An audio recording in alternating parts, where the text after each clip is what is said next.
Ticket देकर के चुनाव जीतने की दिशा में काम किया, कतिपय कारणों से सफलताएं नहीं मिली। हम लगातार इन बातों को देख रहे थे।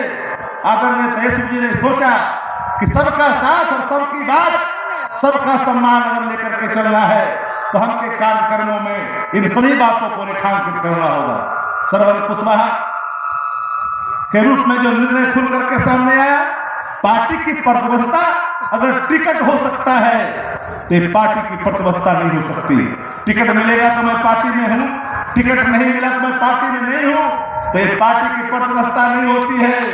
एक बात याद रखना, जो कार्यकर्ता लंबे समय से, चाहे वो रजौली के रहने वाले हो, चाहे वो आप बगल के हमारे हिस्सा के साथी हो, बारसलीगंज के साथी हो, नवादा के साथी हो, जहां भी रहने वाले साथी हमारे हैं, जिन गोविंदपुर के साथी हो, एक एक कार्यकर्ता वोट देता है टिकट के आस में नहीं, वो प्रेम है, आदरणीय लालू प्रसाद जी के प्रति समर्पण है, वो विचारधारा के प्रति उनकी आत्मीयता है, जिसके कारण आदरणीय लालू प्रसाद जी की विचारधारा को सदैव माना।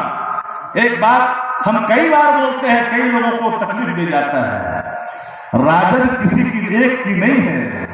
आदरणीय लालू प्रसाद जी एक विचारधारा है, एक व्यक्ति नहीं, एक इंस्टीट्यूशन है, एक विचारधारा है जो रग रग में बसता है, हर जगह है, गांव में, कस्बों में, खेत में, खलिहान में, प्रगतियों में, जहां जाइएगा सामाजिक न्याय की बात खुल करके आएगा।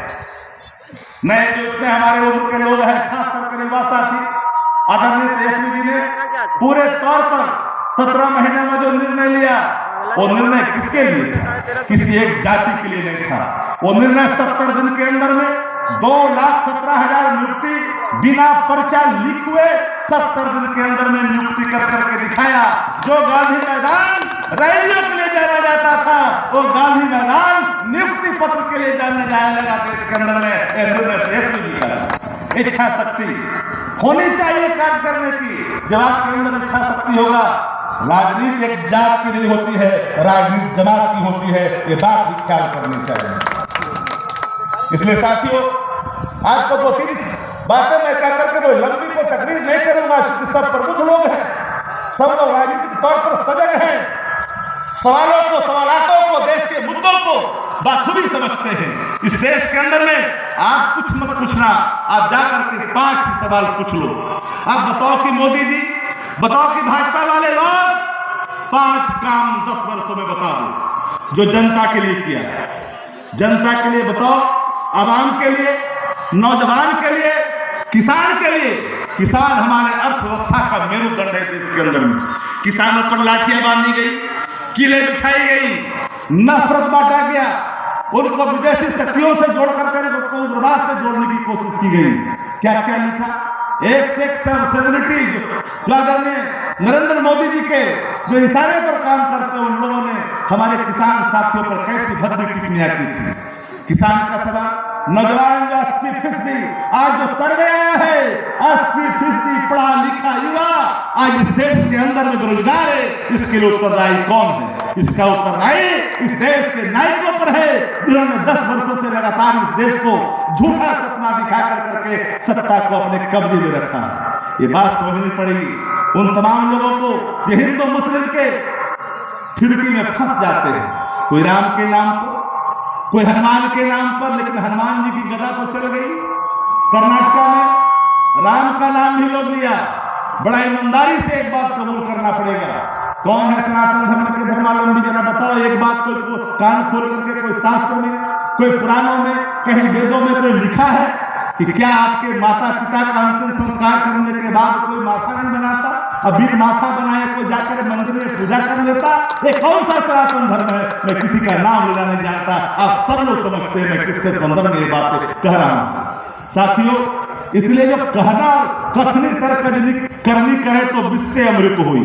सवाल है न युवाओं के लिए कर रहे हो, न किसानों के लिए कर रहे हो, न आम आवाम के लिए कर रहे हो। आम आज महंगाई की चपेट में चक्की में पिस रहा है। आदमी के घर में जाकर के पूछिए उन मंझले किस्म के लोग को, चाहे वो गरीब किसान है, हैंड टू माउथ जो लोग हैं, जो प्रतिदिन कमाता खाता दिहाड़ी मजदूर 51% जिसकी संख्या इस देश के अंदर में, जाकर उनके चूल्हों में पूछिए, उनकी गृहिणियों से उनके घर में जो आज आता है खादान की वस्तुएं, उसकी कीमत क्या है। गैस सिलेंडर जब 375 था तो नरेंद्र मोदी जी को महंगाई दिखता था, कहते थे कि सिलेंडर को देख करके वोट दीजिएगा, तो 1200 हो गया। अब किसको? अब नरेंद्र मोदी जी को चेहरा देख करके वोट दीजिए। महंगाई मत देखिए, बेरोजगारी मत देखिए। 12 लाख करोड़ इस देश के अंदर में बैंक एनपीए का रास्ता तैयार कर लिया, इसके लिए उत्तरदायी कौन है? किसानों का कर्ज माफ नहीं होता, लेकिन लाखों हजार करोड़ इस देश के अंदर में कारपोरेट घरानों के कर्ज माफ हो रहे हैं, इसके लिए कौन उत्तरदायी है? चंदे का धंधा। सब लोगों ने पढ़ा होगा, सुना होगा कि चंदे का धंधा इस देश के अंदर में चल रहा है। निराला जी बैठे हैं मेरे पीछे, इसलिए दिल्ली यूनिवर्सिटी के प्रोफेसर इन चीजों को प्रति अच्छा समझते होंगे, शास्त्री भी है, इन चीजों को बारीकी से समझते हैं कि आज 183 लाख करोड़ अगर इस देश पर कर्ज है तो इसके लिए उत्तरदायी कौन है? 70 वर्षों में अगर 63 लाख करोड़ इस देश पर कर्ज था तो इस 10 वर्षों में बढ़कर के 2.5 गुना कैसे हो गया?